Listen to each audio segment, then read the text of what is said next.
থেকে সকলকে স্বাগত। আমি প্রগতি শুরু করছি আজকের সংবাদ। প্রতিনিয়ত ভারী ভারী ডাম্পার বালি ভর্তি করে নিয়ে প্রধানমন্ত্রী গ্রামীণ সড়ক রাস্তা বেহাল করছে।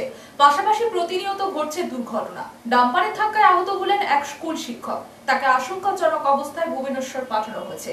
এই ঘটনার প্রতিবাদে রাস্তা ঘিরে বিক্ষোভ দেখালেন এলাকার বাসিন্দারা। ঘটনাটি ঘটেছে দাঁতন 1 নম্বর ব্লকের মনোহরপুর গ্রাম পঞ্চায়েতের দেউলি গ্রামে। এটা হয়েছে আমাদের চোখে পড়েছে, তার জন্য হয়েছে না। আমরা কি জিনে নিয়ে দেখতে পারি পুলিশ কি বিনাশী হয় গাড়ি 90% গাড়ি বিনাশী হয়ে যাবে, তাহলে আপনারা গাড়ি বন্ধ করবে। আপনি প্রতিনিয়ত ভারী ভারী ডাম্পার বালি ভর্তি করে নিয়ে প্রধানমন্ত্রী গ্রামীণ সড়ক রাস্তায় বেহাল করছে। পাশাপাশি প্রতিনিয়ত ঘটছে দুর্ঘটনা। ডাম্পারের ধাক্কায় আহত হলেন এক স্কুল শিক্ষক। তাকে আশঙ্কাজনক অবস্থায় ভুবনেশ্বর পাঠানো হয়েছে। এই ঘটনার প্রতিবাদে রাস্তা ঘিরে বিক্ষোভ দেখালেন এলাকার বাসিন্দারা। ঘটনাটি ঘটেছে দাঁতন 1 নম্বর ব্লকের মনোহরপুর গ্রাম পঞ্চায়েতের দেউলি গ্রামে। জানা গেছে মনোহরপুর থেকে ভসরাঘাট পর্যন্ত প্রধানমন্ত্রী গ্রামীণ যোজনার পাকা রাস্তা গিয়েছে, আর পাশেই রয়েছে সুবর্ণরেখা নদী। এই নদী থেকে প্রতিনিয়ত বালি তোলা হচ্ছে। ভারী ভারী ডাম্পার এই রাস্তা দিয়ে চলায় যেভাবে রাস্তার ক্ষতি হচ্ছে, ঠিক সেইভাবে পথ দুর্ঘটনার সংখ্যাও বাড়ছে। বুধবার সকালে বরঙ্গী প্রাথমিক স্কুলের শিক্ষক মোটর বাইকে করে রাস্তার ধারে বিদ্যালয়ে যাচ্ছিলেন। পথিমধ্যে দেউলির কাছে একটি ডাম্পার দ্রুত গতিতে এসে তাকে ধাক্কা মারে। তার একটি পায়ের হাঁটুর মাংস বেরিয়ে পড়ে। তাকে স্থানীয়রা উদ্ধার করে সঙ্গে সঙ্গে ওড়িশার ভুবনেশ্বরে নিয়ে যায় চিকিৎসার জন্য। এই ঘটনার পরে কয়েকটি গ্রামের মানুষরা প্রতিবাদে রাস্তায় নামেন। তারা পথ অবরোধ করে বিক্ষোভ দেখান। তাদের বক্তব্য, কোনোভাবেই রাস্তায় বালি ডাম্পার চালাতে দেবেন না। অভিযোগ, পুলিশ এই বালি লরি ও ডাম্পারগুলি থেকে প্রতিনিয়ত তোলা তোলে। তার ফলে ডাম্পারদের গতি বেড়ে গেছে এই গ্রামীণ এলাকায়। বেশ কিছুক্ষণ অবরোধে সামিল হন এলাকার মানুষরা। দাঁতন থানার পুলিশ এসেও গ্রামবাসীদের বিক্ষোভ সামলাতে পারেনি। পরে পুলিশের আশ্বাসে অবরোধ ওঠে। তবে যেভাবে পথ দুর্ঘটনা ঘটছে তার জন্য নেশা করে গাড়ি চালানোর জন্য এই ঘটনা বলে দাবি করছেন এলাকার মানুষরা।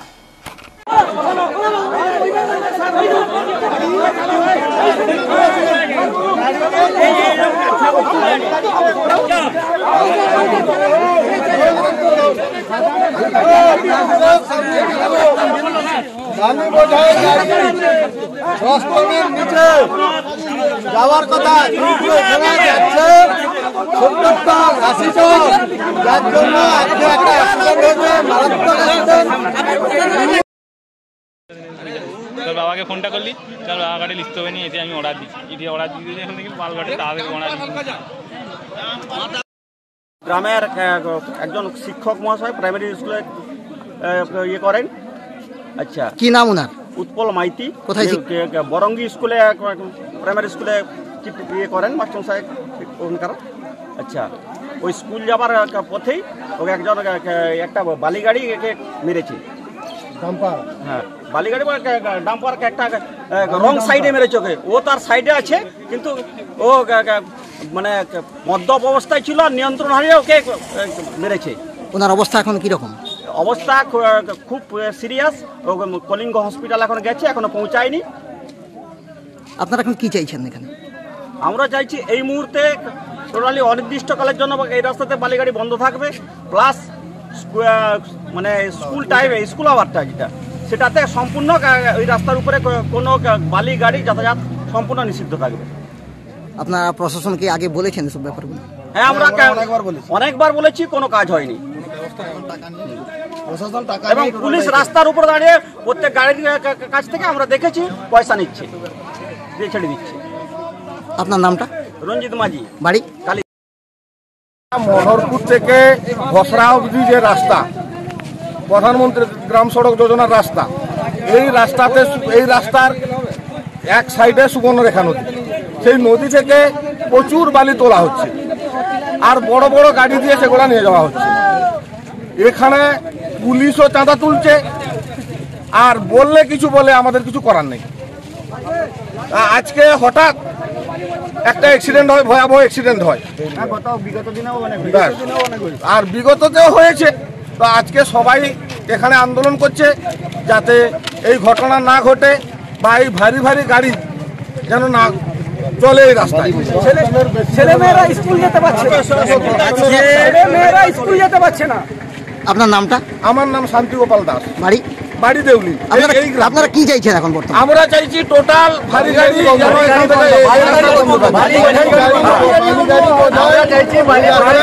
বালি গাড়ি যেন আর না চলে। বালি গাড়ি আমরা যেতে দেবো না, অবরোধ করছি আমরা। মকরামপুরে তৃণমূলের অঞ্চল সভাপতি লক্ষ্মী সিটকে গ্রেপ্তার করতে হবে। ঘটনার এতদিন পরেও পুলিশ কেন গ্রেপ্তার করেনি, এই ঘটনার প্রতিবাদে ফের নারায়ণগড় থানার সামনে বিক্ষোভ দেখালো সিপিএম। মকরামপুরে তৃণমূলের অঞ্চল সভাপতি লক্ষ্মী সিটকে গ্রেপ্তার করতে হবে। ঘটনার এতদিন পরেও পুলিশ কেন গ্রেপ্তার করেনি, এই ঘটনার প্রতিবাদে ফের নারায়ণগড় থানার সামনে বিক্ষোভ দেখালো সিপিএম। সিপিএম নেতা তাপস সিনহার নেতৃত্বেই মিছিল বিক্ষোভ কর্মসূচি চলে। সিপিএম নেতাদের বক্তব্য, এক মহিলা বারে বারে অভিযোগ করা সত্ত্বেও পুলিশ অভিযুক্তকে গ্রেপ্তার করেনি। অভিযুক্ত বুক ফুলিয়ে এলাকায় ঘুরে বেড়াচ্ছে। অবিলম্বে লক্ষ্মী সিটকে গ্রেপ্তার করতে হবে। এদিন নারায়ণগড়ের হাট থেকে নারায়ণগড় থানা পর্যন্ত মিছিলে সামিল হন বামকর্মী সমর্থকরা।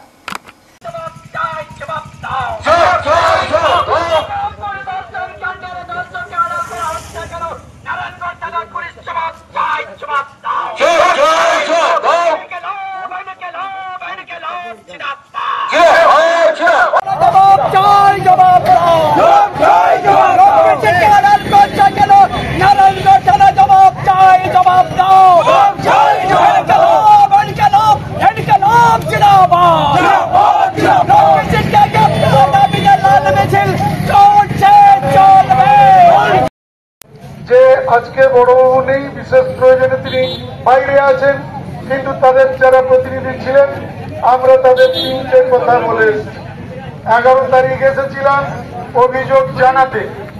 আজকে এসেছি আমরা এই প্রায়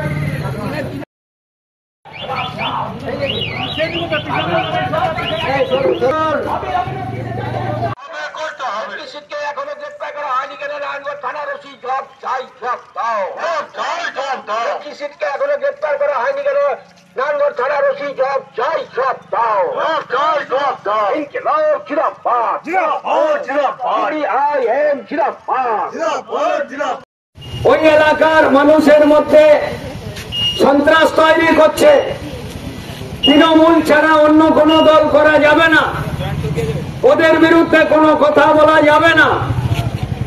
তো স্বাভাবিকভাবেই আমরা বলেছিলাম এই ধরনের একজন দুষ্কৃতীকে বাইরে রাখবেন না, এখানে অ্যারেস্ট করে তদন্ত করে তার দৃষ্টান্তমূলক শাস্তির ব্যবস্থা করা হোক এবং এলাকায় শান্তি শৃঙ্খলা বজায় রাখা হোক।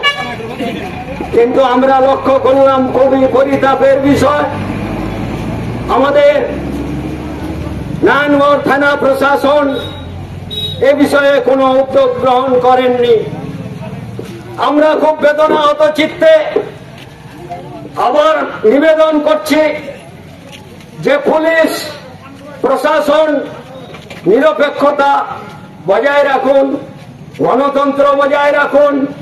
সে যে দলেরই হোক, তৃণমূল হতে পারে, বিজেপি হতে পারে, সিপিআইএম হতে পারে, কেউ এই ধরনের ন্যক্কারজনক ঘটনা যদি ঘটিয়ে থাকেন তার প্রতি প্রশাসনিক নিরপেক্ষতা এবং প্রশাসনিক নিরপেক্ষতা বজায় রেখে তাকে কেন গ্রেপ্তার করা হবে না, আমরা সেজন্য দাবি করছি। একদিকে তিনি বিধায়ক, অন্যদিকে ব্লক সভাপতি। আর ব্লক সভাপতি হওয়ার পরে মোহনপুরে কর্মীদের নিয়ে বৈঠক করলেন বিধায়ক বিক্রম প্রধান। একদিকে তিনি বিধায়ক, অন্যদিকে ব্লক সভাপতি। আর তিনি ব্লক সভাপতি হওয়ার পরে মোহনপুরে কর্মীদের নিয়ে বৈঠক করলেন বিধায়ক বিক্রম প্রধান। বুধবার তিনি মোহনপুর ব্লকের সমস্ত নেতৃত্ব ও কর্মীদের নিয়ে বৈঠক করেন। বিশেষ করে ভোটার লিস্ট নিয়ে যে কারচুপি রয়েছে তা প্রতিটি বুথের কর্মীদের সজাগ থাকার কথা বলা হয়। পাশাপাশি ভোটার লিস্ট নিয়ে যাতে বুথের কর্মীরা বাড়ি বাড়ি গিয়ে সার্ভে করেন সেই নির্দেশ দেওয়া হয়। তবে মোহনপুরে গোষ্ঠীদ্বন্দ্ব থাকলেও এই দিন কিছু প্রচুর কর্মী সমর্থক হাজির হচ্ছিলেন। তারা এক হয়ে লড়াই করবেন বলে সেই বার্তা দেন নেতৃত্বকে।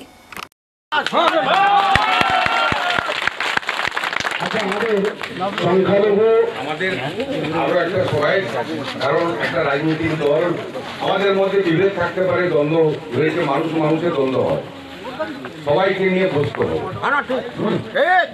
বিজেপির যে সন্ত্রাস, বিজেপির যে আজকে বাংলাকে পিছিয়ে দেওয়ার যে চক্রান্ত, আজকে 100 দিনের কাজ নেই, আবাসের টাকা বন্ধ, আজকে মানবিক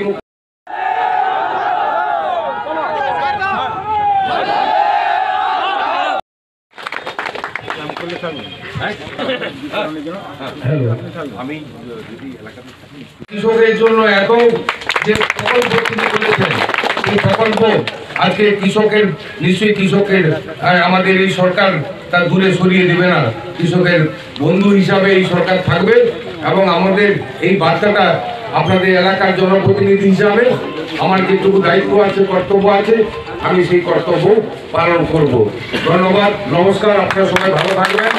আজকে আমাদের আপনারা এখানে যেভাবে উপস্থিত হয়েছেন এবং দ্বিতীয় কথা হচ্ছে যেটা আকস্মিক বিপর্যয়ে যেটা ক্ষতি হয়েছে সেটা ঠিকই, কিন্তু আমার শিলাবৃষ্টিতে কতটা ফসলের ক্ষতি হয়েছে তা খতিয়ে দেখতে বুধবার দাঁতন 1, দাঁতন 2 ও মোহনপুর ব্লকের বিভিন্ন মাঠ পরিদর্শন করলেন মহকুমা শাসক পাতিল যোগেশ অশোক রায়। সঙ্গে ছিলেন এলাকার বিধায়ক বিক্রম প্রধান। শিলাবৃষ্টিতে কতটা ফসলের ক্ষতি হয়েছে তা খতিয়ে দেখতে বুধবার দাঁতন 1, দাঁতন 2 ও মোহনপুর ব্লকের বিভিন্ন মাঠ পরিদর্শন করলেন মহকুমা শাসক পাতিল যোগেশ অশোক রায়। সঙ্গে ছিলেন এলাকার বিধায়ক বিক্রম প্রধান। উল্লেখ থাকে, টানা কয়েকদিনের শিলাবৃষ্টি ও ঝড়ে প্রচুর ফসলের ক্ষতি হয়েছে এই 3টি ব্লকে। বিশেষ করে দাঁতন 1 ব্লকে ক্ষতির পরিমাণ বেশি। এলাকার বিধায়ক আগেই মাঠ পরিদর্শন করেছিলেন। এবার মহকুমা শাসককে সঙ্গে নিয়ে চাষিদের সঙ্গে কথা বললেন, যাতে সরকারি ক্ষতিপূরণ পেলে চাষিরা উপকৃত হতে পারে সেই ব্যবস্থা করবেন বলে মহকুমা শাসক জানান।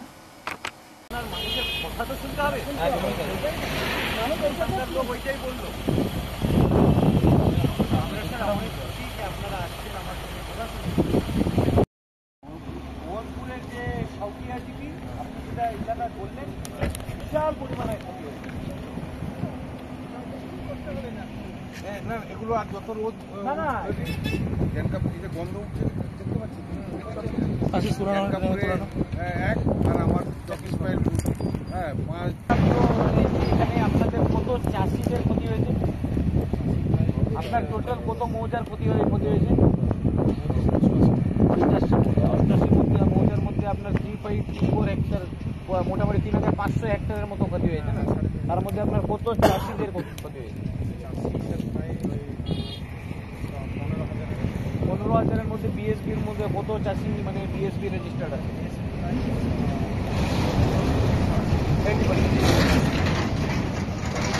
আপনি একবার দেখে নেবেন, ঠিক আছে? এখন যারা এই যে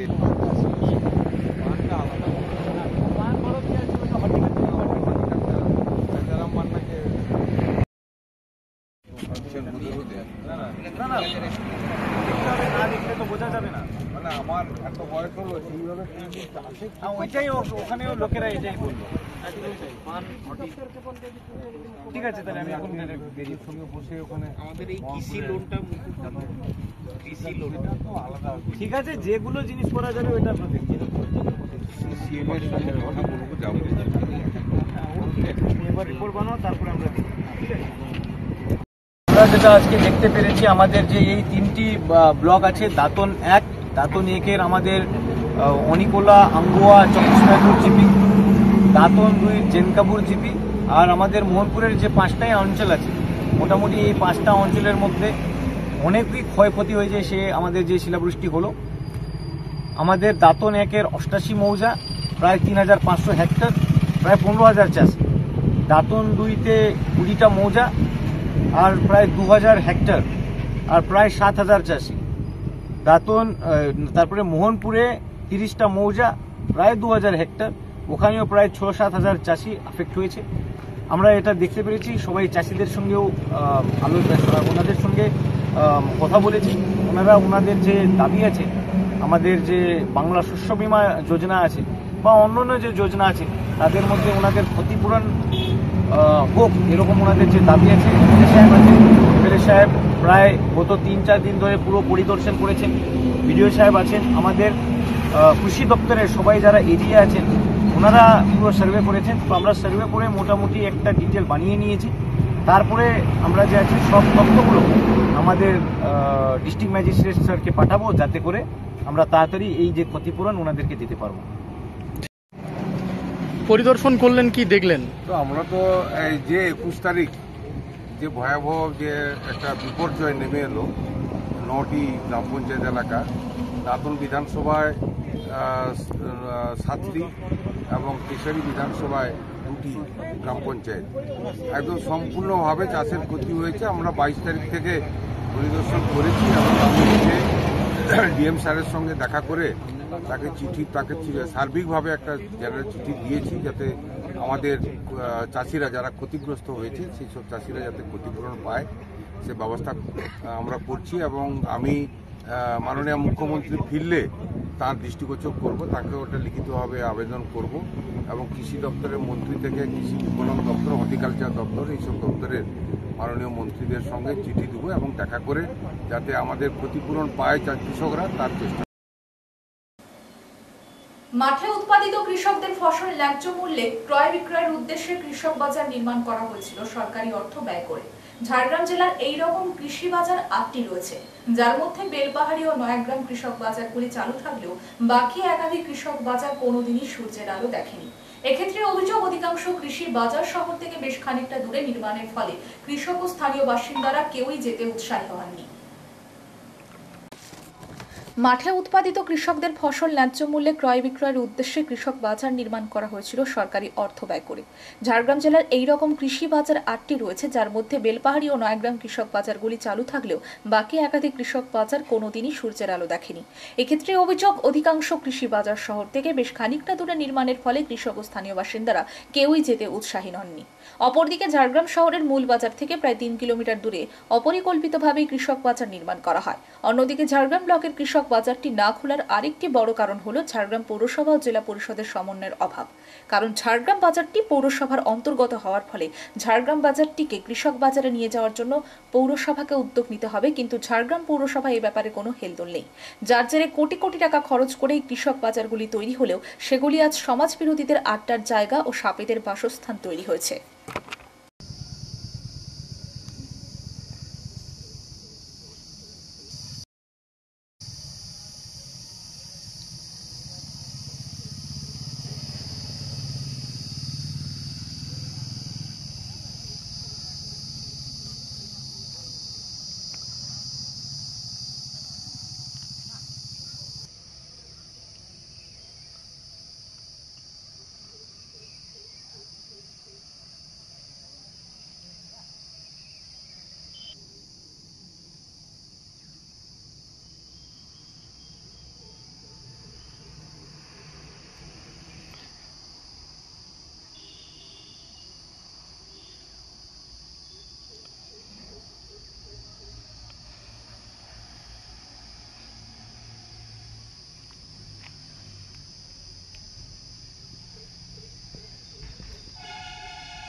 আমরা তো বারংবার জানিয়ে এসেছি যে কৃষকরা এখানে বঞ্চিত হচ্ছে এবং এখানে যে ওনারা যে প্রজেক্টটা করেছেন সেই প্রজেক্টটার ওনাদের উদ্দেশ্যই হচ্ছে এখান থেকে মোটা অঙ্কের কাটমানি পাওয়া এবং ঠিকঠাকভাবে কাজ না হওয়া। ওনারা সেটাতে সাকসেস হয়েছেন এবং আবর্জনাতে ভর্তি মদের বোতল একটা মানে দুষ্কৃতীদের একটা আড্ডার আখড়া ওনারা তৈরি করেছেন এই কিষাণ মান্ডির নামে। এবং চাষিরা এখানে যে স্টল করা হয়েছিল স্টলগুলো বন্ধ হয়ে পড়ে আছে, যেগুলো তালা হয়তো চাবি দিয়ে খোলাই যাবে না। কেন চাষিরা স্টলগুলো পেল না বা সে নিয়ে কেন প্রশাসন উদ্যোগ নিল না, আর চাষিরা কেন এখানে আসছে না বা ক্রেতারা কেন যাচ্ছে না, এটা নিয়ে আমাদের ক্ষোভ রয়েছে। এটা যদি ওনারা ঠিকঠাক না করেন তাহলে আমরা আগামী দিনে আন্দোলন নামতে বাধ্য হব। বাজার সহ একাধিক কৃষক বাজার এখনো পর্যন্ত চালু করার এখনো উদ্যোগ দেখা গেল না। ঝাড়গ্রামে কৃষক বাজার আমরাও এটা নিয়ে চিন্তা ভাবনা করেছি। আগামী দিনে কৃষকরা কিভাবে ঠিক লোকেশনে ওরা ঠিকঠাকভাবে নিজের জিনিসপত্র বিক্রয় করতে পারে তার জন্য চিন্তা ভাবনা আছেই। আমাদের কিষাণ মান্ডিতে জায়গা যথেষ্ট পরিমাণে আছে, আর সেখানে আমরা যাই হোক ওনাদেরকেও আহ্বান জানাচ্ছি যে সেখানে ওরা যদি কেনাবেচা শুরু করে, কেন কি আমাদের ঝাড়গ্রাম জেলা এখন দ্রুত ডেভেলপমেন্ট করছে। আর এইরকম ভালো ভালো জায়গা যেখানে কিষাণ মান্ডির মতন জায়গা সেগুলোকেও যদি আমরা চাষিদেরকে ইউটিলাইজ করার জন্য আমরা মানে বলছি, সেখানে ওরা যদি ইউটিলাইজ করে খুবই ভালো হয়। আর আগামী দিনে আমাদেরও এইটা চিন্তা ভাবনা করা আর চিন্তা ভাবনা করে রেখেছি যে যাতে ওরাও মানে ক্ষতিগ্রস্ত না হয় আর সাধারণ মানুষও ওদেরকে পেয়ে যায়, সেটার জন্য আমরা চিন্তা ভাবনা করেছি।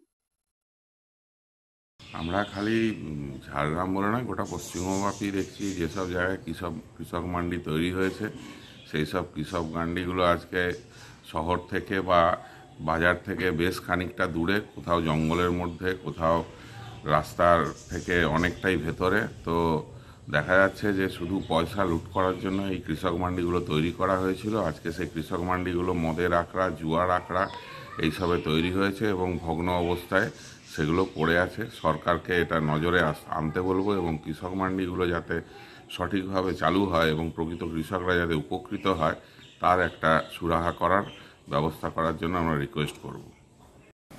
আমেরিকান সাম্রাজ্যবাদ ও ইসরায়েলে যেভাবে প্রতিদিন প্রতি মিনিটে প্রাণ হারাচ্ছে গাজার অগণিত নিরপরাধ শিশু কিশোর সহ সাধারণ মানুষ, এর প্রতিবাদে সাম্রাজ্যবাদী দেশগুলির সাধারণ মানুষ আজ প্যালেস্তাইনের দাবিগুলোর প্রতি সমর্থন জানাচ্ছে, দাবি জানাচ্ছে যুদ্ধ বন্ধে।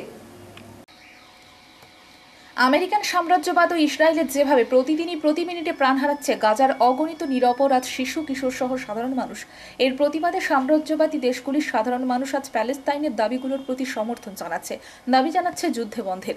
এমনকি খোদ ইসরায়েলের শুভবুদ্ধি সম্পন্ন নাগরিকরা প্যালেস্তাইনের অধিবাসীদের প্রতি সহমর্মিতা প্রকাশ করছে। ইসরায়েলের এই পৈশাচিক হত্যালীলার প্রতিবাদ জানিয়েও যুদ্ধ বন্ধের দাবিতে বুধবার যুদ্ধের বিরুদ্ধে এশিয়ায় কমিউনিস্ট দলের শিশু কিশোর সংগঠন কমসমলের পশ্চিম মেদিনীপুর উত্তর সাংগঠনিক জেলা মিছিল সহ কবিতা, সঙ্গীতের মতো সাংস্কৃতিক পরিবেশনার মাধ্যমে সৃজনশীল ভঙ্গিমায় 26শে মার্চ যুদ্ধবিরোধী প্রতিবাদ কর্মসূচি আয়োজন করে।